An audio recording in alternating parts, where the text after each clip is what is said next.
Welcome, everybody, to another episode of the Make Cool Shit podcast. Today, I'm sitting down with Genea Barnes, the founder of Be the Wolf Coaching and Mentoring. Now, we'll just jump right into it. How the hell did we meet? Do you remember? I do remember. We were at a Dave Meltzer dinner. We were. And the only reason why I want to start with that, we just talked about Dave off camera very quickly, if we're breaking the fourth wall here. But I met you at my first Dave Meltzer event. So why did you decide to enter that room, the David Meltzer ecosystem where we first met? You know, it's funny. I met Dave Meltzer through the School of Hard Knocks. Okay. And he came on that. Is that a Jay-Z song or is that an actual thing? No, it's an actual thing. These got James, I can't remember James's last name, but he interviews people that he suspects are millionaires or billionaires, and he's gotten to be quite popular. Anyway, and he started this thing called the School of Hard Knocks, and so he has a lot of people who are millionaires and billionaires, people that he interviews and talks to, come and talk to his audience. And I met Dave Meltzer there, and I asked Dave Meltzer to be on my podcast. And he said yes. And then I got looped in. I really liked the way he was handling business, and I really liked the way his team communicated and dealt with me. And so I joined up with his networking group. And then I started going to Meltzer dinners, and there you were, standing, looking fly. And then we had this conversation about being the wolf and being authentic in your branding and your communication and your creative things for your business. And you and I clicked on that. Yeah, I mean, that was important for me because my buddy Carl, who used to work for us here at Make Cool Shit, he told me about David. I never heard of David before. And he's like, hey, let's go to this meetup. It was somewhere in New Jersey. I don't remember. I think it was Weehawken. Long story short, I met Dave there, and I was like, okay, like, this guy's cool. And I looked at it more so like I liked being in the room with all of the other business owners because selfishly, I looked at it like, okay, there's some clients to be had here, right? So I didn't necessarily go in with the correct mindset. I went in it with like hey, how can I make money out of this group? Now, I still think about that in general, like when I'm going to do something like, hey, how's it going to benefit my business? But then I joined the private networking group, and then I went to the first meetup. What's the place? Arno's? Yeah. Shout out Arno's. I think Dave mostly does his meetups there. And we went to like the basement of this nice restaurant, and I walked in there. I was like, oof, like I'm not always the best in those types of situations because I felt like the minority in that space where like a lot of people there are coaches, a lot of people there in like finance, real estate, not necessarily a lot of creative people, right? I would put, you're obviously in the coaching sphere, but you're also creative. We'll get into that as well. But there you were. I saw you, we started talking. I was like, okay, like that's what I needed. I always needed the one person to get me rolling in terms of like a networking event. Yeah. And then I was on my way. And now fast forward, now that was like maybe a little less than a year ago. Now David Meltzer is a business partner of mine in shameless plug, made from mistakes, right? So this could be launching in a couple months, but I'm not doing that just for the shameless plug. Like I got myself uncomfortable and I put myself in that room and I went out and I networked and I didn't let business come to me. I went out and got it. And I think that's a lot of, you have a similar mindset where you're not just sitting around waiting. No, I'm definitely not sitting around waiting. And also, when I go into a room like that, and I think this is important in any room that you go into. I remember the first one of his dinners that I left, I was like, whoa, now that room was totally different because I left feeling high instead of drained. And the reason I left feeling high instead of drained is because I think people were there to give rather than to get. Yes. And that was so different. And in fact, of all the people that I met that first time, there was only one person that I felt that like like sucky energy from. And I was like, this is so different. When you're talking about a networking event or a networking group, how do you leave the room feeling good instead of feeling drained and like, oh God, I have to follow up with all these people. I don't even know if I like these people. And I was like, whoa, I really want to connect with these people again and again and again. And so that was super different. I went in originally to get and not to give. So it's funny that you kind of made that distinction because, listen, I've been to a million conferences, I've been to a million networking meetups, and in general, I don't really go to like creative meetups or my peers, not because I dislike them, but if I'm spending time away from my family, like when I go into New York City and I go to an Arno's meetup, that means I don't spend as much time with my daughter. Yeah. So if I'm doing that in any capacity, it's got to be worth my time, right? So I could go to a designers meetup and we could chop it up and we could be nerds about graphic design, but at the end of the day, they're not necessarily going to be clients of mine, right? So going to a David Meltzer event, everyone in there is looking to grow their business and they have a growth mindset. But to your point, I've never been to the 100 I've been to before. It's always been a, hey, like, how can we work together? Rather than here's free game, here's free information, and I'm not necessarily looking to get anything out of this. I'm just trying to make you better. So much so that I started talking with Dave, and then we talked a bunch, and then I became a business partner. Shout out Lori. I think you know Lori as well. I know Lori. I had to actually ask Lori and be like, is Dave for real? Or is he just like one of these fakers that like say all these things and don't actually follow through on it? And she's like, no, I've known him for X amount of years. He is the real deal. So Dave's not out here just spewing bullshit for the social media following like I think a lot of people out there are. Right. He genuinely, he tells me all the time, he's like, Drew, just call me. Like, yeah, if I'm in a meeting, I'm not going to answer, but he's like, call me. Don't wait. Don't like, just do it. And we'll get after it. And most people don't have that. He's like, dude, he gives his personal cell phone out to people on the streets. Anybody. And it's crazy. And it's his actual number, right? It's the same number that he did. It's not some Google number that you're going to get filtered through some shit. Yeah, but it's important to align yourself with the right people in those types of rooms, right? Because mostly, listen, there's people in there that are shiesty. There's people in every room that are not always aligned with everyone else. But you have a certain aura and energy. Like, as soon as when I first walked in and met you and we started talking, I was like, okay, like, you're different.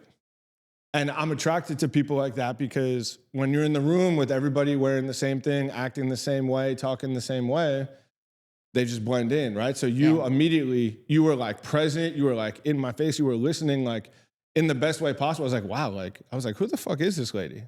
It's just me. And then to your point, you always leave those marketing, or I should say you always leave those networking events and you're like, you have like 25 business cards and you're like, okay, like who do I actually want to follow up with? Who did I like? Blah, blah, blah. And you and I ended up following each other on Instagram, followed up, and then we started working together. Yeah. So before we get into how we started working together and all of that, give the audience, the 3 listeners that I have, my mom, my dad, and maybe my brother for this podcast, tell us a little bit about what Be the Wolf was when we met and what Be the Wolf is as of today. Interesting question, because as you know, there's been some transitions, some movement. You know, it's funny because we met and we were talking about authenticity and being real. That's kind of been our through line of our relationship. Right. And for any of the business owners out there, if you've studied marketing, you know that you often, especially in the coaching world, especially in like service, you need to give what they always say is you give them what they need, but you package it in what they want. And so I spent a lot of time studying marketing, and I had my little package of how to market what it is that I do. And, but it wasn't the truth. I mean, it is the truth, but it's like so many of the lies that we tell ourselves are based in truth. It's not the whole truth, not the truth. And the truth is, I help people heal from their trauma. I help people stop sacrificing themselves for others. And that fits in the whole be the wolf metaphor and ethos. And I'll talk about that in a minute. But what I was marketing to was, let me help you expand your business by increasing your success zone. And that's what I do, because the thing is, everybody has some sort of fucking trauma. And what we don't realize about trauma is that it's just a moment when you got overwhelmed with the sensation and you pivoted away. Somehow subconsciously, you ran away, you tried to get away from that feeling. And now that feeling is left unprocessed. And now subconsciously, you're always trying to get away from that feeling. And so what that does when it comes to business is that you worry about what people are going to think. I think every business owner does. Secretly. every business. Whether they admit it. I think every person feels that way. 100%. Because at some point you learned that maybe what you did was not the right thing, and that elicited some sort of feeling inside of you, and maybe you stood in it as a 3-year-old or a 5-year-old or a 7-year-old and felt that uncomfortable feeling until it shifted and changed.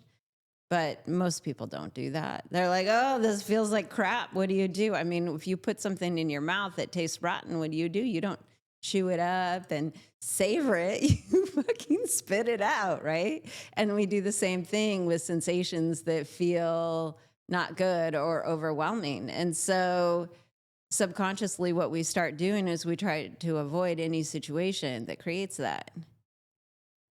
And if you're a business owner, you cannot run away from situations. You have to be able to stand in the fire. And you've literally stood in fire. Yes, I have. Many, many hundreds of times, in fact. But if you cannot stand in the fire, if you shift your decision making based on what you think other people will think, or based on this guru or that guru, and don't get me wrong, there are lots of business gurus that know a lot. But if you're following them because you don't trust yourself and you're worried about fucking it up, you're worried about doing it wrong, all of these things that go on in our head, if you're making decisions from that place, you're going to create things you don't want. It's either going to be shit business, terrible clients. You might make a lot of money, but you might feel miserable. Like, it's not going to be the full package. And I don't know about you, but I'm in this game for the full package. I want to have fun. I want to enjoy what I'm doing. I want to make an impact. And I want it to feel good, and I want to make money. I want all of those things. I don't want just part of it. Preach. So in order to continue stepping forward toward the things that you want, you have to be able to stand in the fire of the unprocessed crap that you didn't deal with at some point in your life. And so, yeah, most of my clients are entrepreneurs, and yes, their business does increase. And yes, that thing that I made up that I called the success zone, that increases. It's totally all true. But now I just talk about what I actually do. And so the being the wolf metaphor is based on the wolves of Yellowstone National Park. And so in the early 1900s, they eradicated all the wolves from the park to make it safe. And over time, it collapsed the ecosystem. The elk overpopulated. They ate the vegetation by the rivers spread out. The beavers left, et cetera, et cetera. And in the mid-90s, they introduced 41 wolves back into the environment. And over time, everything began to recalibrate and balance out. The wolves didn't say, oh my God, I don't want that thing that happened before to happen again, so I'm just going to play small. They didn't do that shit. They just operated as if they were a wolf because they are a wolf. They didn't say, oh, maybe I need to act like a beaver or maybe a woodpecker. That'll make more people like me or maybe I'll get more food. They didn't do any of that shit that we do because of our trauma. They just said, I'm a fucking wolf and I don't get to be a wolf. Exactly. And in that, everything balanced out. Their gifts, what they naturally do, is what created the ecosystem to balance out. And so the more people we have operating from that place, the more we will create our own ecosystems to thrive. And if we're denying parts of ourselves, like the powers that be denied the wolf as part of that ecosystem, if we deny parts of ourselves because I want to make sure people like me, I don't want to come off as arrogant, or I don't want to be too nice or too strong or too aggressive. If we're hiding aspects of ourselves internally, we're collapsing our own ecosystem. Yeah, I understand that well. I mean, you and I have talked a million times about my story. Everyone that has listened to this podcast or knows me kind of knows it as well. There's a lot of coaches out there. There's a lot of mentors. There's a lot of you fill in the Mad Lib blank, right? What separates Be the Wolf from a David Meltzer or a Tony Robbins or a Bucky? Yeah, Bucky O'Neill. Right? So everybody, that's your coach. Yeah. So you're a coach and you have a coach. Yeah. Right? So for everyone out there, I think that's important because I have a business partner who's a coach. He is a coach. His coach is a coach, right? Because if you don't have someone else to keep you in check, then you're just out here spewing knowledge. And granted, you might still be great, but you don't have anyone else keeping you in line, right? Maybe somewhere down the line, there's like the ultimate coach and they coach everyone else. But why would someone sign up with you rather than any of the other people that we mentioned or any other coach out there, right? What differentiates Be the Wolf and you as a person, Genea, from your competition, if you will? And I know you don't look at them like that, but... Right. Well, quite simply, it's so funny. This is a thing I always say. And the thing I say is you can only take somebody as far as you yourself have come. Wow. And there's a lot of coaches out there who talk the talk, but they don't walk the walk. Agreed. And you can feel it if you're sensitive to that kind of thing. Yeah. All the people we spoke about walk the walk, but There's a lot of people out there, especially on social media, that say one thing and do another. Exactly. Sign up for my course on how to, I'll coach you for real estate. Sign up for my course. Listen, if you had a course, if you have a $50 course, you became a millionaire off this course and you're a shit realtor. You know what I mean? So not everybody is who they say they are. That's true. And so one of the things that is really important to me, and it's very important to the whole Be the Wolf brand, the whole Be the Wolf thing, is that I walk the talk. Or I talk the walk, I walk the talk. You guys know what I mean. But the thing that my life wasn't so easy. And so I talk about healing trauma. And let's just say I've been through a lot of shit that most people can't even imagine. And to me, it just seems normal. But how do I go from being in this place of trying to prevent terrible things from happening all of the time? Because the first big thing that happened, and there was lots of little stuff. My mom was super neglectful. She'd disappear for days at a time, things like that. But the first big thing was I held the hand of my best friend who was a Vietnam vet junkie. I was 4 years old. Well, he died of an overdose. So that was the first big thing. And then there were sexual assaults as a child. I was almost kidnapped 3 times. The babysitter's kids used to lock me in the closet after tying me up and leave me there overnight. Emotional abuse, physical abuse from my mom. So there was a lot. Yeah, that is a lot. Sorry, I'm laughing because that's how I react when I hear uncomfortable things, and that's Yeah. truly what everything. Because like now that I'm a dad, I look at things through a different prism. I was like, how can anyone do that to a kid, Yeah. right? But you went through horrid things that you spoke about, and then some, unfortunately, right? So is that what is your darkest days what now makes you great at what you do? 100%. But the thing is that most people that have been through and had a life like I had, they're still stuck in it. Why do you think that is? Because what happens, remember when I talked about that definition of trauma, it's like overwhelm. And so if you don't process those feelings fully, it's like you're stuck in time. Imagine like you're surprised, right? And they call it shock. And then like something happens and it's almost like you're kind of frozen in that moment. It's like that. But what you end up doing when you have a lot of trauma is you end up working around it. You figure out how to work around it. How do I maneuver my life so that I never get close to touching those unprocessed feelings? Because when you've had big stuff, it's a little different than, well, actually, it's not. Because a kid who's 3 years old, lost in a grocery store, that shit could be just as equally as overwhelming as any of those big things that I talked about.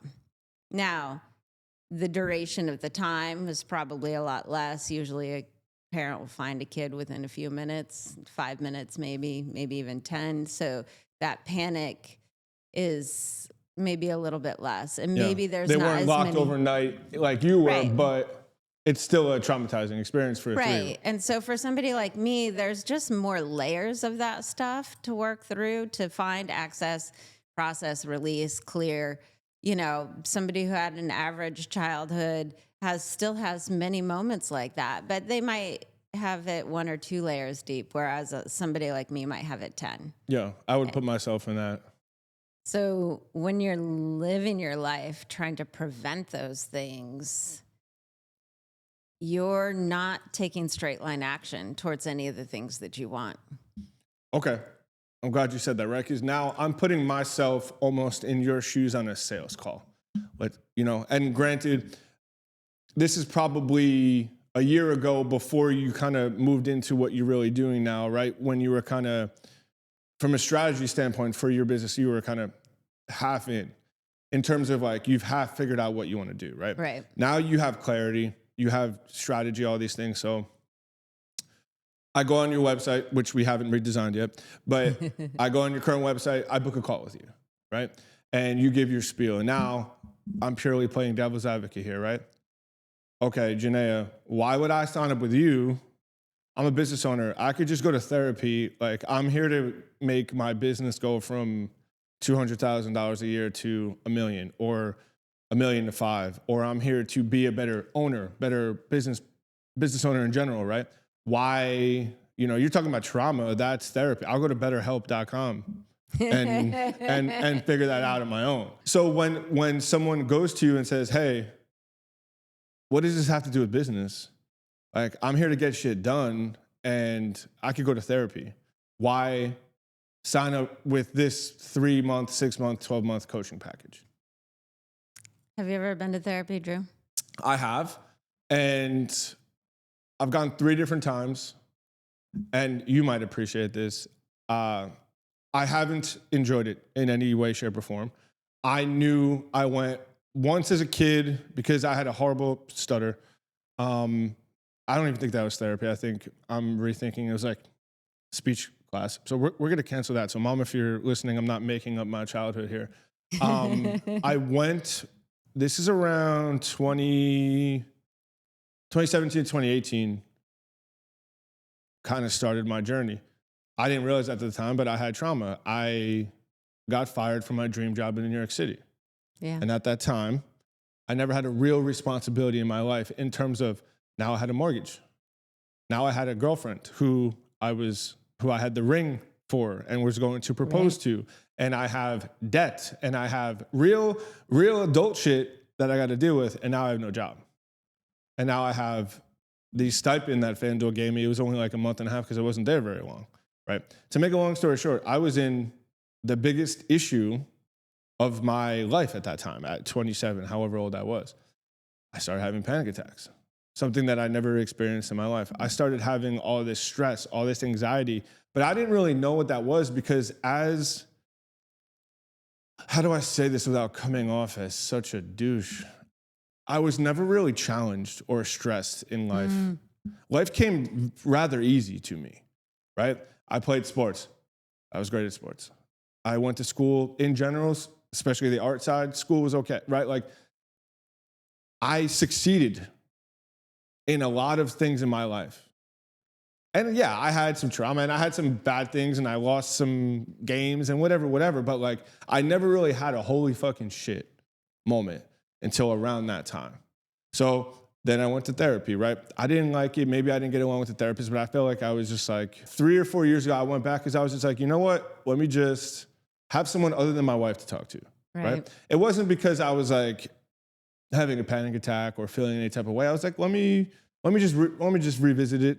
How can it hurt? And then in one session, my therapist started crying to me about her problems. And I looked at her, I was like, I wish you the best. And I got up and I just walked out. So I have nothing against therapy. I think a lot of people benefit from it, but there's a negative stigma towards therapy. Now more than ever, it's open and accepted, but also coming from like an Irish Catholic background, it's like, oh, you got problems? Yeah, you fucking dig that all the way. Like, how deep can that go? Right. Right? Like, I'll give you a good example. The only real trauma I think that I have, I can't deal with death. You could die right now. I'll cry, whatever. And I care about you, but deep down inside, I'm just going to put it deep down inside. I have to forget that it happened, right? I was super close with my grandfather. He died. I can't even like talk about him without thinking about it. But I just have to forget it, right? So real quick, point is, I never realized all of these things do, in a way, connect me to being a business owner, to connect me to being a better person, a leader of people. But when the layman comes to you, be like, hey, what's up with Be the Wolf? Like, what's this weird ass fucking coaching? You got me talking about trauma? I'm trying to like raise my business from 20 G's a month to 80 G's a month. What does that have to do with trauma, Genea? You're crazy. Okay, so let's go here. Are you willing to go deep a little bit with me? Yeah, hit me. Okay. Oh, boy. Oh, man. Let's go. So you said you can't deal with death. How old were you when the first person, animal thing died? 18, 19, if memory serves. I could be wrong. I'm at the point where it's so repressed that like, I don't even remember the moments. I can't tell you the time, like all that. Yeah. And so when you lost your dream job, you were about to get engaged to somebody you love. Mm-hmm. And historically, men have been taught that they must be providers, right? Yeah, and if you talk about your feelings, you're a little bitch. Right. That's not how I feel. That's how. Yeah, no, totally. So here you are, you're in a situation, you've lost your dream job. You have somebody you love. You have a mortgage. And you haven't been able to deal with death. But at 19, you lost somebody. Was that your grandpa? Yeah. That you loved tremendously, and you shoved it down. Yeah. It's all the way, it's my toe at this point. Right. Okay. So your toe is full of this unprocessed emotion. It's so shoved, it's probably out of my body at this point. Yeah. And so if you were to lose your girlfriend at the time who you loved, you would be losing somebody else that you loved, correct? Sure. And if you lost somebody else that you loved, would that potentially bring up other grief that maybe was not processed? I get where you're going. Years ago, my cousin died at 37. Hit me again. Repressed. Our whole family repressed, repressed, right?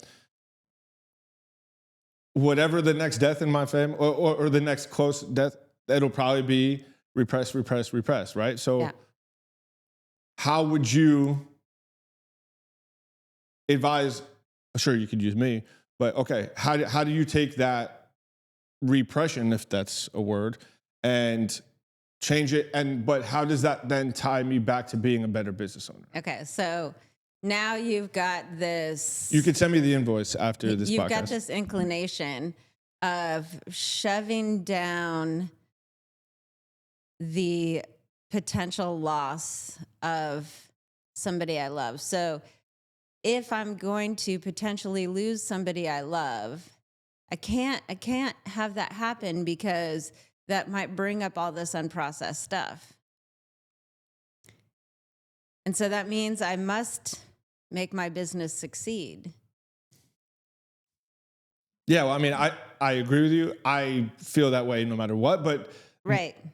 I understand where you're going. And everybody knows your story. So, in the beginning, you were doing everything that you thought would make the business succeed. Correct. You weren't being authentic and true to you. The complete opposite. And in fact, when you started being authentic and true to you, business went up. Yeah. Correct. And so if you're moving to prevent losing somebody you love, like, oh God, if I can't pay the mortgage, maybe my girlfriend will leave me. Maybe she won't want to become my fiance and marry me. Then I have to make all these decisions from this place of preventing instead of creating. You're creative. I'm a creative. If you're sitting there working on somebody's logo and you're like, oh my God, I don't know if they're going to like it or not, like, you're going to stifle your creativity. You're going to make something pretty generic and pretty ho-hum, correct? 100%. So if you're sitting in that place of fear, if you're operating from fear, what you have access to create gets real small. In fact, it only ends up being that you can create what you've already created. You only actually have access to the creative part of your brain when you're in a state of either neutrality, peace, love, joy, freedom, those high-level expansive emotions. It's the only time you can actually create something brand new. And as a business owner, you need to innovate. You need to make creative choices. You need to have creative problem solving, because if you're coming from fear, you can only access what you've done before, and what you've done before has got you into the same situation you're in now. So that repression of not wanting to feel the loss of somebody you love subconsciously for you is going to create actions where you try to prevent that. Yeah, you're not wrong. And so now that you're feeling, you're married, there's a lot more security in the relationship. You realized it was safe, that she supported you in being who you were, being true to who you are. I want to cut you off real quick because I definitely want to give my wife a shout out, because you unintentionally said something that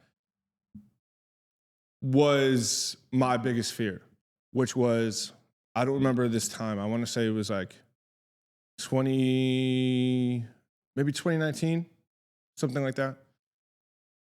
Or no. This is closer. This is like 2022, something like that. The date doesn't matter. I've been in business for years before I even had this conversation with my wife. And there was 1 month where I had to dip into our savings to pay our mortgage. Mm-hmm. 1 month, right? And I went to her with like my head down, tail between my legs. I was like, hey babe, like I got to touch our savings. Business wasn't good the last couple of months. I didn't set some things up correctly, and I was open and honest. And she's like, so let me get this straight. For the last 5 or 6 years, however time it was, this is the first time that you haven't been able to really pay yourself. I was like, yeah. She's like, I think you're doing a pretty fucking good job. Hmm. And I was like, well, you know, we have the house, like whatever. And I started spiraling because that's what I do. That's what I did, right? That's what I did. I used to spiral beyond belief. And she's like, we'll sell the house. But like her saying that, and I doubt she even remembers, she probably won't even listen to this podcast, but her saying that, like, fuck it, we're good, like no matter what, like do you, that was probably the biggest, whatever trauma that I did have of like being the provider and being the guy who needs to bring this family into the future. I still have that just naturally, but like, I was like, okay, like my partner with me, it's okay. She's seen me fail. And she still supports me. She's not gonna leave me if even if we sell the house, she'll still be with me, right? So When did you start getting more free in your business? it's probably around that time, Yeah. right? Because now you didn't have to worry about losing that love. Yeah, now that I'm putting this together, I am just horrible with dates and times. Like 1999 in my head was like yesterday. But I want to say in 2023, in 2023, I went away. And I think I've told this story on the pod too. I went away on my honeymoon, my very delayed honeymoon. I got married in 2019, but then we went away in like 2022, 2023, I think. I went on my honeymoon and then I went to Portugal with my business partner. So the way the 2 vacations worked, I was away business days for the whole month of like July or something. And my business didn't close, but I realized that without me being there, I didn't have any new revenue coming in, a brand new client signed, which is like unheard of for me because I wasn't there to take the calls. And then I had a realization. I was like, okay, like my business isn't structured the right way. I need to be able to go away and do this because like, what happens if I get run over by a bus? Like the business is going to just fail, right? But looking back at it, going away and having that freedom and then realizing, then that's when some of the negative business aspects, I was like, okay, that's when I dipped into my savings because we were away. But the point is, that's also when I realized that's around the time when I officially changed the name to Make Cool Shit. Now, I don't remember what came first, but that was like, all right, fuck it. Like, I do need to be myself. And I was actually just telling someone a couple of days ago where I have been in business for 9 years, right? As of like 2 days ago or something like that, it's been 9 years, which is wild to say. But I really look at my business started around 2022, 2023. When you started feeling free to be exactly who you were without worrying about losing love as a result of the business failing. And so this is the thing is... Because that was my value. That was my perceived value. Yeah. And we all have things like this, right? It's like, oh, I'm stuffing down part of me to make sure that I'm still loved, that I'm safe, whatever it is. And we're making decisions from that place because ultimately, like everything we do, it's not about the fucking business. It's not about technically our family. It's not about any of that shit. It's about how do those things make you feel? Yeah, but I think business owners, we don't look at it. I'm generalizing. Freedom, right? You're starting to look at your business like, oh, wait, I don't have freedom. I want freedom. So now your business before subconsciously probably was a little bit about love. And now it's like, oh, well, the love is secure. I have the love. And do I still want to grind and grind and grind and not be able to take a vacation? Oh, no, now I want freedom. So now your business is what you want from it is freedom. And then I went on the vacation, got the freedom, and then came back. I was like, oh, fuck, all my stuff was messed up anyway. But the point is, obviously I'm joking around about my struggles, but even myself, someone who knows you, right? This is why I love having this podcast, right? Because even though we just did like a little demo on me, right? Business owners, I think we have trouble seeing through the trees, right? Like we're in the forest, we're just doing step by step. We're putting out fires, we're most business owners are trying to get through today. Yeah. Never mind next year, right? Now, the right business owners are forecasting and planning and doing that, but when you're in the shit, when you're in the thick of it, right? It's hard for, I can only speak for me, I guess. It's hard for me to think about all of these external items that you're talking about that do have a legit influence on who I am, because today I'm just trying to figure out, hey, we have a deadline tomorrow night, right? Like we have to get it done. Yeah. What happens if you don't? I mean, we lose the client, we lose money. Yeah. Going back to it, we lose the house, I lose my wife, and all of a sudden I'm single in an apartment. But it's the what's driving the decision making. And so that's the big thing. It's like what's driving your decision making. It's about what you're creating. It's about what you're preventing. When you're talking about the forecast, if you're still in your business focused only on the day to day or this week, this quarter, your nervous system is not feeling safe. Your nervous system is not comfortable. And because of that, you're making decisions from lower level emotions. And 95% of your decisions are made because of an emotion. Would you not rather your decision making be based on what's going to create the freedom in your business rather than what's going to prevent this client from leaving? I was literally just going to ask you, as our final question, is what's the biggest value that you bring to your clients? And I'm pretty sure you just answered it, right? Because I don't even think about it like that in terms of, yes, obviously I think about big business decisions, but I don't think about where is this decision coming from? Well, where it comes from, whatever frequency, whatever state your decision that you're making is, the outcome will be the same. So if I'm making a decision because I'm scared of losing clients, the outcome is going to be more of that fear. Correct. So you're punting, I'm in the day to day, I'm in the grind. So I'm just kicking the football or the soccer ball down the field to the same shit. But if you're making longer term decisions, if you can actually not be in that state of fear and you're thinking about what am I creating? What am I building? And you're feeling excited about that, the decisions you make from that place is a higher frequency and the outcome is a higher frequency. Now, obviously, as you're transitioning, sometimes we have to deal with the day to day, of course. Yeah, that goes without saying. But where are you coming from? Where are you operating in that place? And I don't know. You've talked about panic attacks and anxiety, and I don't know anybody that likes those feelings. Yeah, that's a good point. I haven't had one in a decade, but even sometimes I'll still think about it.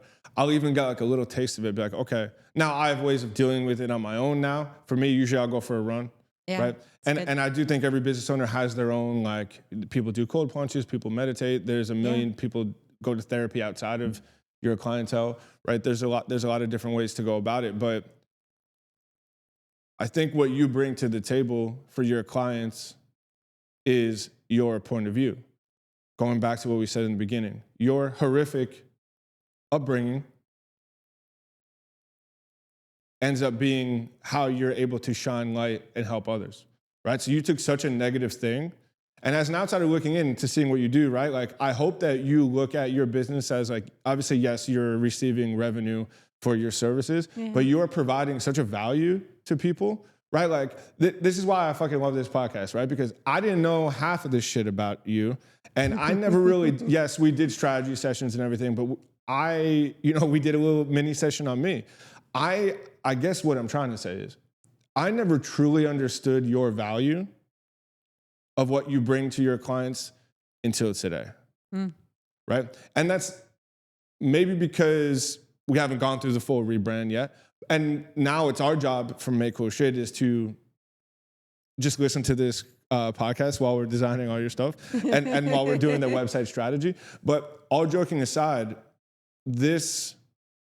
your level of clarity is what separates you from all the other coaches, whether it's the people that we talked about that we know are legit in the previous, from the beginning of the episode, or the shysters that we see online. Because I already see you're not the person that I originally met from a business standpoint. No, I've done a lot of things. I've shifted and changed. And again, going back to you can only take somebody so far as you yourself have come. And I can't bring somebody to freedom If you're in a cage. if I'm in a cage. And that's where I spent most of my life. And I think everybody has their own invisible cage. And it's that cage that dictates your decision making. And we know damn well in business, your decision making is your number one asset or your number one detriment.